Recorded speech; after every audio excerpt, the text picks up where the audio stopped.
দেশবাসী হাজারো শহীদের রক্তের বিনিময়ে অর্জিত স্বাধীনতার গৌরবকে কালেমা মুক্ত করার ষড়যন্ত্র এরই ভিতরে আবার শুরু হয়ে গিয়েছে।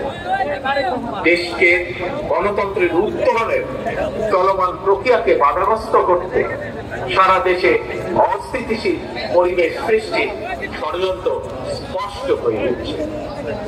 প্রশাসনের প্রতি আহ্বান, শক্ত হাতে আইন শৃঙ্খলা নিয়ন্ত্রণ করুন, প্রতিটি মানুষের নিরাপত্তা নিশ্চিত করুন।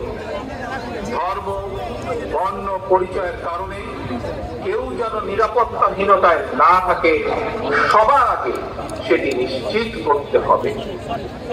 দেশের বর্তমান পরিস্থিতিতে বিএনপি সহ বাংলাদেশের গণতন্ত্রের পক্ষের দলগুলো দৃষ্টি আকর্ষণ করে বলতে চায়, ষড়যন্ত্রকারীদের এই নৈরাজ্যের কাছে আমরা হার মানতে পারি না।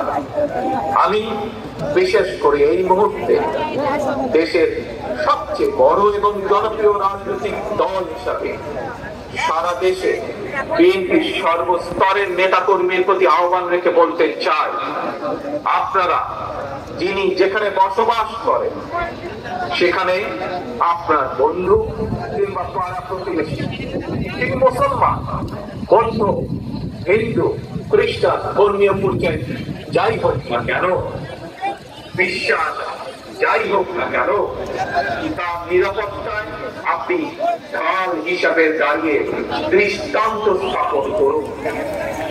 আমাদেরকে মনে রাখতে হবে, বাংলাদেশে ভূখণ্ডে বসবাসকারী প্রত্যেকটি মানুষের একটি পরিচয়, সেটি হচ্ছে আমরা বাংলাদেশী।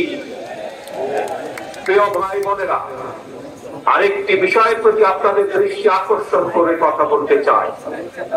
একটি সভ্য এবং গণতান্ত্রিক রাষ্ট্রে পুলিশ অপরিহার্য। পুলিশ জনগণের শত্রু নয়।